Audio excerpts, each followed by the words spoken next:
भारत माता की, भारत माता की। मुझे क्षमा करना, मुझे आज आसाम तक पहुंचना है, 5 रैलियां करनी है और इसलिए मैं सारे प्रोटोकॉल छोड़ करके यहां पहुंच गया।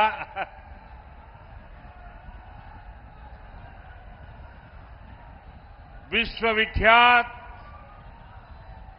ज्ञान और मोक्ष के पवित्र नगरी गया जी के हम प्रणाम कर ही भगवान विष्णु, भगवान बुद्ध के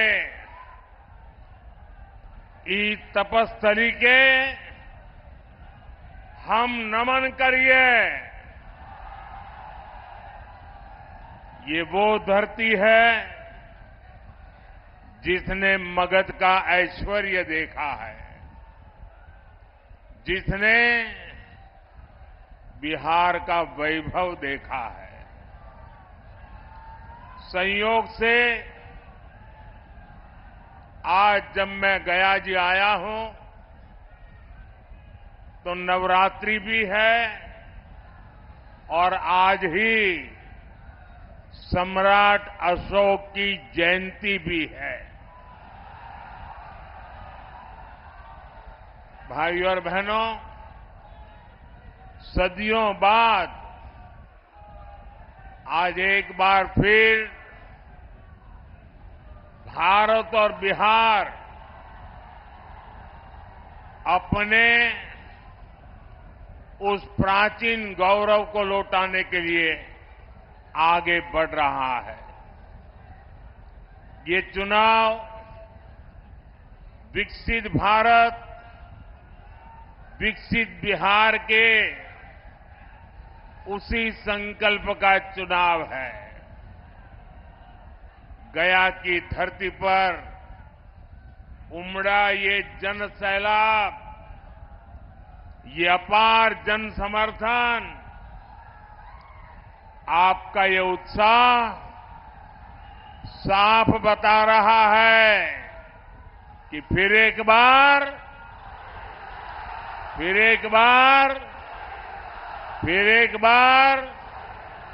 4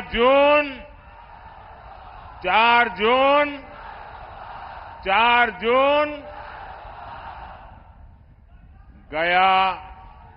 और मैं अभी यहां जब आ रहा था एयरपोर्ट से, लोग पैदल यहां तक पहुंचने के लिए चल रहे हैं।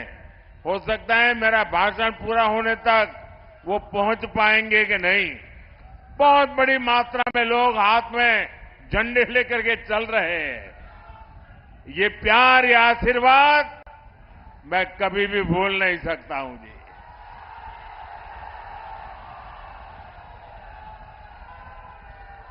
गया और औरंगाबाद ने आज घोषणा कर दी है। कल मैं तमिलनाडु में था, जो बात मैं तमिलनाडु में सुन रहा था, परसों मैं कर्नाटका में था, जो बात मैं कर्नाटका में सुन रहा था, वो आज मैं गया और औरंगाबाद में सुन रहा हूं। फिर एक बार साथियों, अभी 2 दिन पहले बीजेपी ने अपना संकल्प पत्र जारी किया है। ऐसा पहली बार है जब किसी पार्टी के संकल्प पत्र को गारंटी कार्ड बोला जा रहा है। क्योंकि 10 वर्षों में सबने देखा है, मोदी की गारंटी यानी गारंटी पूरी होने की गारंटी। साथियों, मोदी गरीब घर से निकलकर आप सबके आशीर्वाद से यहां तक पहुंचा है। ये आपका उत्साह, ये आपका उमंग, ये प्यार मेरे सर आंखों पर।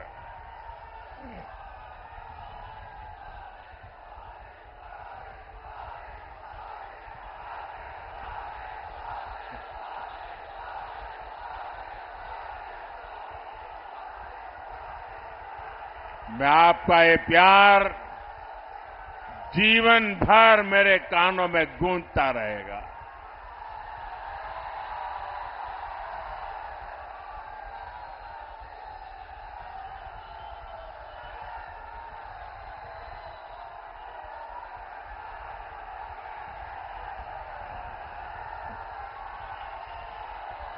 अगर आप इजाजत दें तो आगे बोलना शुरू करूं।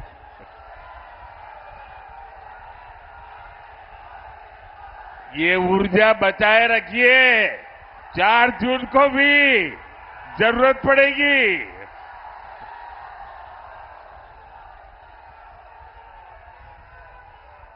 साथियों, आपके आशीर्वाद से आपने मुझे सेवा करने का अवसर दिया। मोदी को देश के संविधान ने ये पद दिया है। डॉक्टर राजेंद्र बाबू और बाबा साहब आंबेडकर, उनका दिया हुआ ये संविधान न होता तो कभी ऐसे पिछड़े परिवार में पैदा हुआ गरीब का बेटा देश का प्रधानमंत्री नहीं बन सकता था।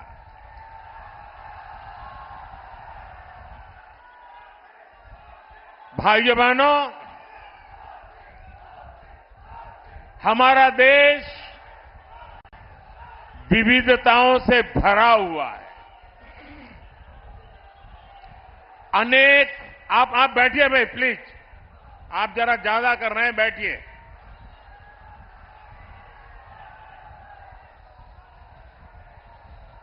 हमारा देश विविधताओं से भरा हुआ देश है। अनेक भाषाएं, अनेक बोलियां, अनेक रीति रिवाज, अनेक परंपराएं, अनेक प्रकार के पहनाव, अनेक प्रकार की जीवन शैलियां, अनेक प्रकार के खान पान, एक प्रकार से हमारा देश विविधताओं से भरा हुआ देश है, वैविध्य से भरा हुआ देश है और हर प्रकार की मत मान्यता वाला देश है, हर प्रकार के पथ संप्रदाय वाला देश है। ऐसे में देश के उज्जवल भविष्य को चलाने के लिए नियमों के अंतर्गत आगे बढ़ाने के लिए हमारे पास एक ही पवित्र व्यवस्था, हमारा संविधान है। हमारा संविधान हम सबके लिए एक पवित्र है। संविधान निर्माताओं का सपना था कि भारत समृद्ध बने, लेकिन दशकों तक देश पर राज करने वाली कांग्रेस ने मौका गंवा दिया, देश का समय गंवा दिया। 25 करोड़ देशवासियों को गरीबी से बाहर निकाला है आपके सेवक ने, मोदी ने। दशकों तक गरीबों को रोटी, मकान के सपने दिखाए कांग्रेस और उसके साथियों ने 4 करोड़ गरीबों को पक्के मकान दिए एनडीए सरकार ने। हमारे साथी जीतन राम मांझी जी भी यहां बैठे हैं। वो साक्षी हैं कि कैसे दलित, वंचित, पिछड़ा के नाम पर कांग्रेस और आरजेडी ने सिर्फ अपना राजनीतिक स्वार्थ साधा। दलितों, वंचितों, पिछड़ों को अधिकार और सम्मानपूर्ण जीवन एनडीए ने दिया है। साथियों, अब अगले 5 वर्षों के लिए मोदी का गारंटी कार्ड अपडेट हो गया है। गरीबों के लिए 3 करोड़ पक्के घर बनाए जाएंगे। ये मोदी की गारंटी है। गरीबों को अगले 5 साल तक मुफ्त राशन मिलेगा। ये मोदी की गारंटी है। 70 वर्ष की आयु से ऊपर के हर बुजुर्ग को 5 लाख रुपए तक का मुफ्त इलाज मिलेगा। ये मोदी की गारंटी है। किसान सम्मान निधि आगे भी जारी रहेगी। ये मोदी की गारंटी है। बीजेपी के संकल्प पत्र में समाज के हर वर्ग, हर क्षेत्र के लिए विकास का ठोस रोड मैप बनाया गया है। यहां डोभी क्षेत्र की तस्वीर भी औद्योगिक कॉरिडोर से बदलने वाली है। इससे यहां के युवाओं को रोजगार के लिए बाहर नहीं जाना पड़ेगा। साथियों, बीते 10 साल में देश में एक ऐसी क्रांति आई है जिसकी उतनी चर्चा नहीं होती। ये क्रांति देश के महिला स्वयं सहायता समूह द्वारा की गई है। पिछले 10 साल में 10 करोड़ महिलाएं सेल्फ हेल्प ग्रुप से जुड़ी है।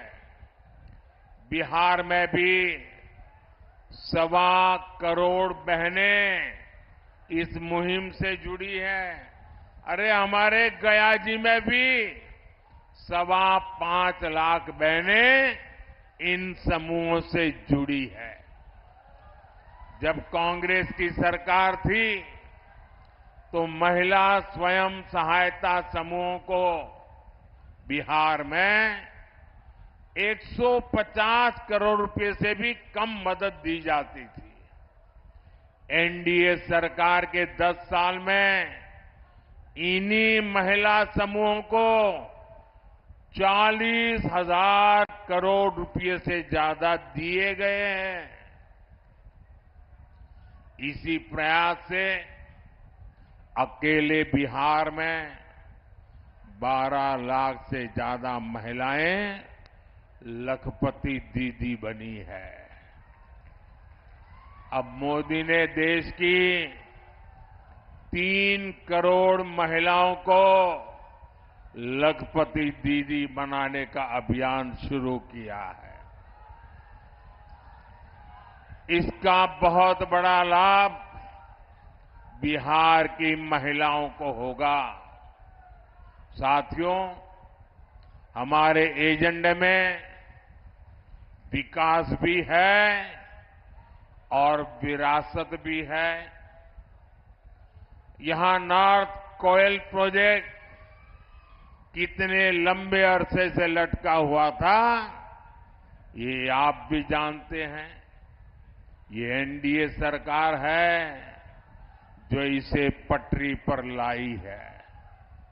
इस प्रोजेक्ट के पूरा होने से गया और औरंगाबाद के किसानों को सिंचाई की बहुत बड़ी सुविधा मिलेगी।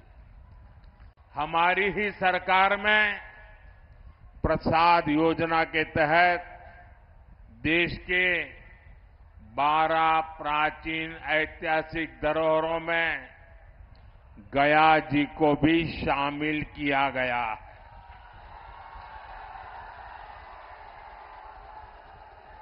गया पितृ श्राद्ध स्थल है। यहां भगवान बुद्ध को बुद्धत्व की प्राप्ति हुई थी। वैसे कम लोगों को पता है कि गुजरात में भी पाटन जिले में सिद्धपुर को मातृ श्राद्ध स्थल माना जाता है। इसे मातृ गया भी कहते हैं। जैसे यहां पितृ गया है, गुजरात के सिद्धपुर में मातृ गया है। हमारी सरकार इन सभी स्थलों के विकास के लिए प्रतिबद्ध है। अभी बीजेपी ने अपने संकल्प पत्र में भी कहा है कि वो भारत की विरासत को वर्ल्ड हेरिटेज मैप पर लेकर जाएगी। हमारे गया जी को भी हम उस ऊंचाई पर ले जाना चाहते हैं और इससे बड़ी संख्या में ग्लोबल टूरिस्ट भारत आएंगे और इसका लाभ इन सभी क्षेत्रों को होगा। साथियों, आकांक्षी जिला कार्यक्रम के तहत गया का तेजी से विकास सुनिश्चित किया गया है। अमृत स्टेशन योजना के तहत गया स्टेशन का कायाकल्प किया जा रहा है। विकास का ये स्केल, विकास की ये रफ्तार, इतने सारे काम हुए, आपके उत्साह में भी नजर आ रहा है कि मोदी सरकार ने कितने काम किए हैं। लेकिन साथियों, मैं जो संकल्प लेकर के चला हूं, मैं जो सपने देखता हूं और दुनिया में भारत का जो स्थान मेरे मन में है, उस हिसाब से तो इतना सारा करने के बाद भी मैं तो यही कहता हूं, ये तो ट्रेलर है, ट्रेलर।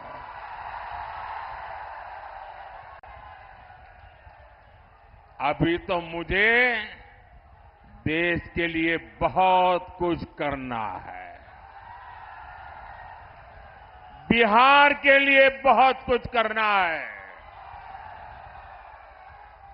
साथियों, बिहार के लोग जानते हैं, ये चुनाव दल का नहीं, देश का चुनाव है।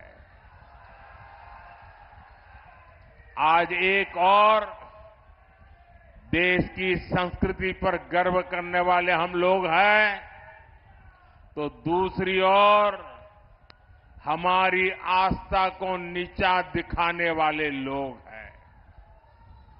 कल रामनवमी का पावन पर्व है।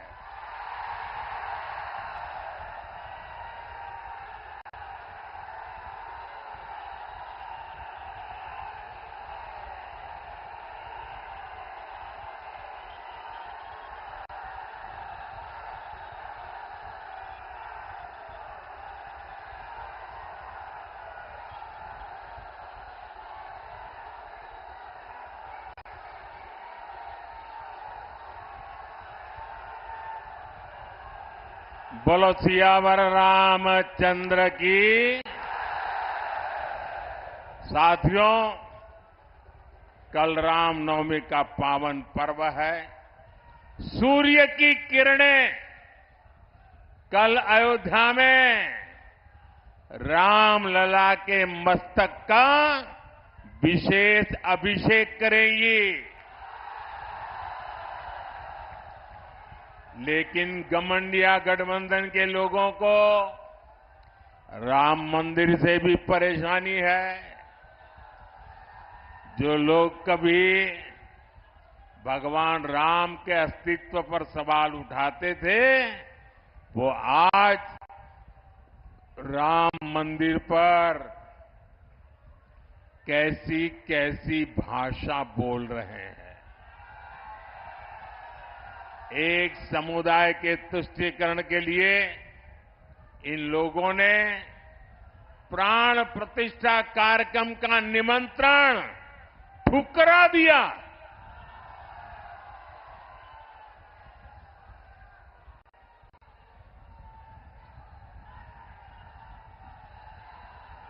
ये हमारे देश का संस्कार नहीं है। ये हमारे देश की परंपरा नहीं है।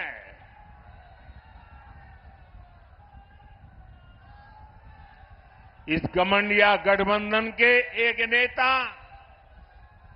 कांग्रेस के विरोध तो खुलेआम कहते हैं कि वो हिंदू धर्म की शक्ति का विनाश कर देंगे। आज नवरात्रि का पावन पर्व है। हम शक्ति के उपासक हैं। क्या इस शक्ति का विनाश कोई कर सकता है क्या? ये शक्ति का विनाश कोई कर सकता है क्या? और जो शक्ति का विनाश करने निकले हैं, उनका क्या होगा? उनका क्या होगा?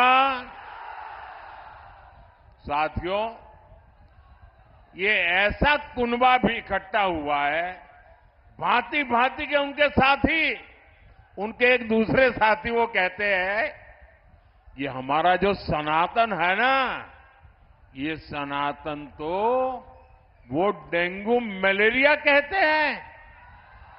क्या ये सनातन का अपमान है कि नहीं है?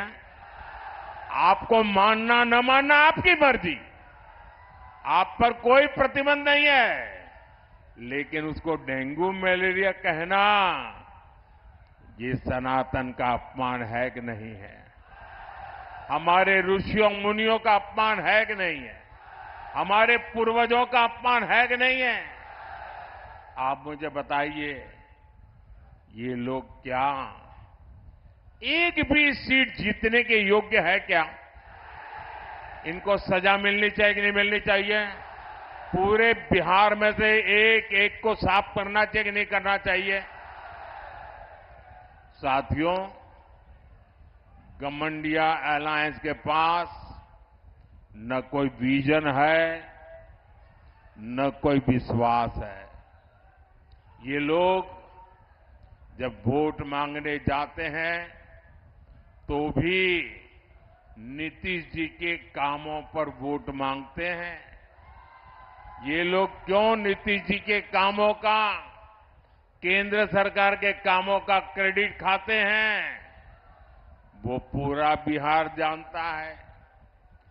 आरजेडी ने भी इतने वर्षों तक बिहार पर राज किया है, लेकिन इनकी हिम्मत नहीं है कि अपनी सरकारों ने क्या काम किए उसकी चर्चा कर ले। बिहार में जंगल राज का सबसे बड़ा चेहरा आरजेडी है। भ्रष्टाचार में बिहार में भ्रष्टाचार का दूसरा नाम आरजेडी। बिहार की बर्बादी की सबसे बड़ी गुनहगार चारा घोटाले के नाम पर वोट मांगने वाले, क्योंकि उस पर तो अदालत से चारा चोरी की है, गरीबों को लूटा है, अदालत ने मोहर लगा दी है भाई। साथियों, आरजेडी ने बिहार को केवल दो ही चीजें दी है। एक जंगल राज, दूसरा भ्रष्टाचार। इन्हीं का दौर था जब बिहार में अपहरण और फिरौती एक उद्योग बन गया था।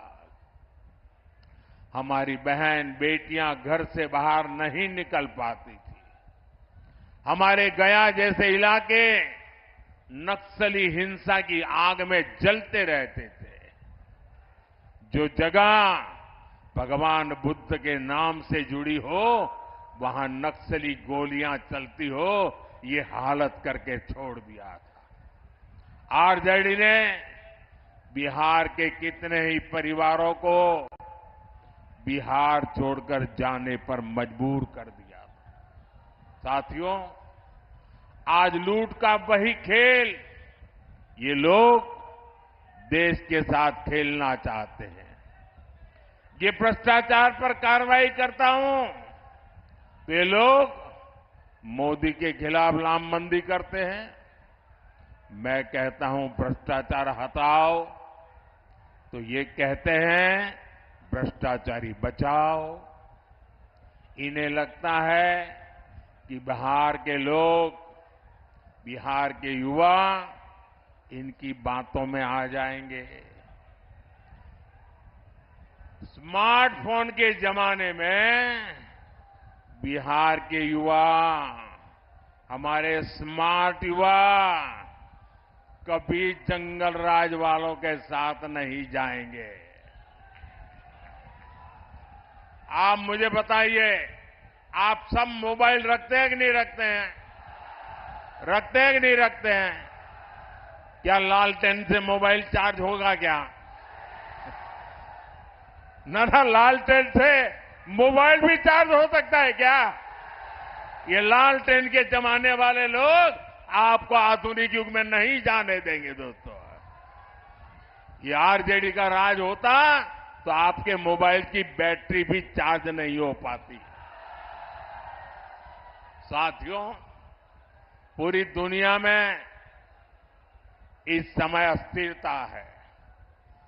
देश को आज एक मजबूत और बड़े फैसले लेने वाली सरकार की जरूरत है और इसके लिए एनडीए की गया लोकसभा सीट से हमारे वरिष्ठ नेता जीतन राम मांझी जी और औरंगाबाद से मेरे साथी सुशील कुमार सिंह जी को विजयी जरूर कर बनाएंगे। जीतन राम मांझी जी बिहार में दलित समाज का चेहरा है। सुशील जी बीजेपी के मेरे वरिष्ठ साथी हैं, संसद में मेरे वरिष्ठ साथी हैं। साथियों, जो उत्साह आज मैं यहां देख रहा हूं, आपको 19 अप्रैल को इतने ही प्रचंड उत्साह से मतदान करना है और बहुमत से इनको विजयी बनाना है।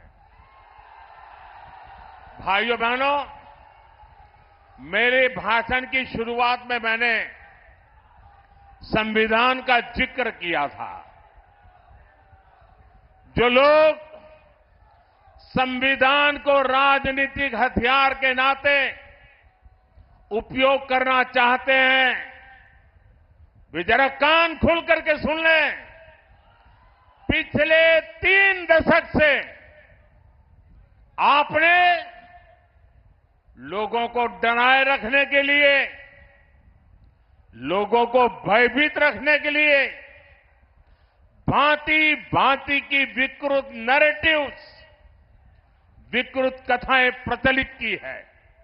कभी आप कहते थे कि आरएसएस बीजेपी आएगी तो देश जल जाएगा, बच नहीं पाएगा।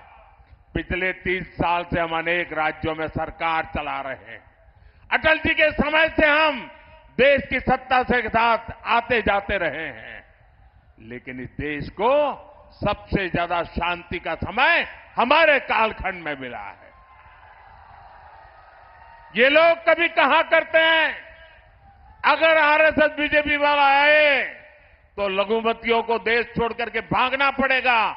आज भी वो आन बान शान के साथ सरकार की सभी योजनाओं का लाभ लेकर के गुजारा कर रहे हैं, प्रगति कर रहे हैं। पहले कहते रहते थे कि लोग पुराणपंथी है, ये प्रगतिशील लोग नहीं है। हमने दिखा दिया चंद्रयान पर जाने की ताकत किसमें है।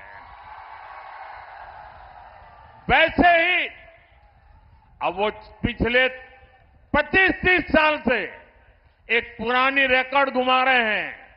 जब भी बीजेपी आगे बढ़ती है तो संविधान का राजनीतिक शस्त्र के लिए उपयोग करते हैं और झूठ फैलाते हैं, संविधान बदल देंगे, संविधान बदल देंगे। भाइयों बहनों, लिख के रखिए, मोदी तो क्या, बीजेपी तो क्या, स्वयं बाबा साहब आंबेडकर भी इस संविधान को नहीं बदल सकते हैं। और इसलिए झूठ फैलाना बंद करो। और भाइयों बहनों, इनको पता होना चाहिए, ये जो संविधान सभा थी, डॉक्टर राजेंद्र बाबू नेतृत्व करते थे। बाबा साहब आंबेडकर का दिल, दिमाग और कलम उसको शब्दों में डाल रहा था और देश के गणमान्य लोग अनेक महीनों तक बैठ करके विचार विमर्श करके देश की भावनाओं को समझ करके, देश की सामाजिक परिस्थितियों को समझ करके हमारे संविधान का निर्माण किया है। और जो लोग सनातन को गाली देते हैं ना, वो भी कान खोल करके सुन लो। ये जो संविधान इतना महान बना है, ये जो संविधान हमें देश को आगे ले जाने की ताकत देता है, इस संविधान को बनाने के लिए जो संविधान सभा थी, उसमें 80-90% से भी ज्यादा, 80-90% से भी ज्यादा सबके सब सनातनी थे। और उन सनातनियों ने इतना उत्तम संविधान बनाने में बाबा साहब आंबेडकर का साथ दिया है। और इसलिए हकीकत तो यह है कि देश की आजादी के बाद संविधान को राजनीति का हथियार नहीं, संविधान को श्रद्धा के रूप में जन मन में प्रस्थापित करना चाहिए था। और हमारा देश ऐसा है जो रामायण में आस्था रखता है, महाभारत में आस्था रखता है, गीता में आस्था रखता है, वो आज के युग में संविधान के प्रति भी उतनी ही आस्था रखता। लेकिन आपने संविधान का राजनीतिकरण करने की कोशिश की है। हमने संविधान के प्रति आस्था पैदा करने के लिए लगातार कोशिश की है। जब पार्लियामेंट में मैं ये प्रस्ताव लेकर के आया कि हमने देश में संविधान दिवस मनाना चाहिए, तब कांग्रेस पार्टी के नेता श्रीमान खड़गे जी ने पार्लियामेंट में उसका विरोध किया था। उन्होंने कहा था, अरे 26 जनवरी तो है, संविधान दिवस की क्या जरूरत है। उनको ये समझ नहीं आया कि भारत के संविधान के प्रति निरंतर श्रद्धा पैदा करते रहना चाहिए, संस्कार बनना चाहिए। हमने संविधान दिवस को हर स्कूल में बच्चों के सामने संविधान का पाठ हो, प्रियम्बल का पाठ हो, वचनबद्धता आए, इसके लिए परंपरा प्रारंभ की है। और आज भी संविधान दिवस पर सुप्रीम कोर्ट 2 दिन का सेमिनार करती है, पार्लियामेंट में चर्चा होती है। इतना ही नहीं, संविधान को 75 साल हो रहे हैं। संविधान के 75 साल मनाने का सबसे बड़ा कार्यक्रम हमने प्रारंभ किया है। इतना ही नहीं, हम चाहते हैं कि संविधान सिर्फ अदालतों में दलील के लिए काम आए इतना पूरता नहीं है। संविधान हमारे जीवन को, हमारे संस्कारों को, हमारी भावनाओं को नई ताकत देने वाला संविधान वो ताकत है जिसको हमें दिलों तक पहुंचाना है। आपके लिए संविधान राजनीति का हथकंडा होगा, हमारे लिए संविधान श्रद्धा का केंद्र है, हमारे लिए संविधान आस्था का केंद्र है, हमारे लिए संविधान आने वाले 2047 के सपनों को पूरा करने का हमारा मार्गदर्शक है। और उसको लेकर के हम स्वतः आजाद भारत को विकसित भारत की ऊंचाई तक ले जाने का संकल्प लेकर के चल रहे हैं। और इसलिए भाइयों बहनों, भारत के संविधान को इस प्रकार से गली मोहल्ले में ठोकरें मारने वालों लोगों को भारत के सार्वजनिक जीवन में कोई जगह नहीं है। अगर सामाजिक न्याय लाने की ताकत है तो हमारे संविधान में है। बिन सांप्रदायिक की सच्ची भावना को उजागर करने की ताकत है तो हमारे संविधान में है। और हम बड़ी श्रद्धा के साथ, इतना ही नहीं, बाबा साहब आंबेडकर को जो सम्मान हमने दिया है, आपको बोलने का अधिकार तक नहीं है। बाबा साहब आंबेडकर के जन्म से लेकर के जिन 5 महत्वपूर्ण स्थान पर बाबा साहब जी के जीवन का टर्निंग पॉइंट रहा है, उसको पंच तीर्थ बनाने का काम हमने किया है। और इसलिए भाइयों बहनों, इन लोगों को जान के समझ करके ये झूठी बातें बताने वालों को हमेशा हमेशा के लिए चुप करना बहुत जरूरी है। और इस बार आपका वोट हमेशा के लिए उनको चुप कर देगा, ये मैं आपको विश्वास दिलाता।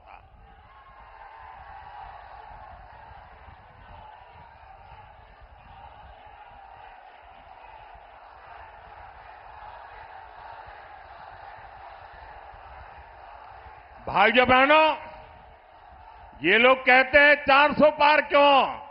मैं बताता हूं 400 पार क्यों।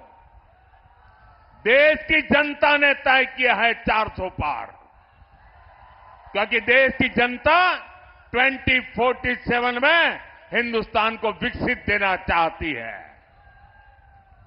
लेकिन साथ साथ एनडीए को 400 पार देकर के देश को लूटने वालों को, भ्रष्टाचारियों को, संविधान के साथ खिलवाड़ करने वालों को सजा देने के लिए भी वो हमें 400 पार देना चाहते हैं।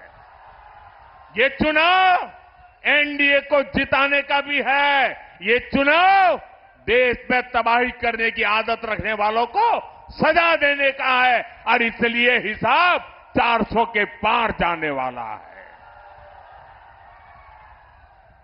भाइयों बहनों, 19 अप्रैल को गर्मी कितनी क्यों न हो, हमें सुबह सुबह मतदान करना है, ज्यादा से ज्यादा मतदान करना है। करोगे?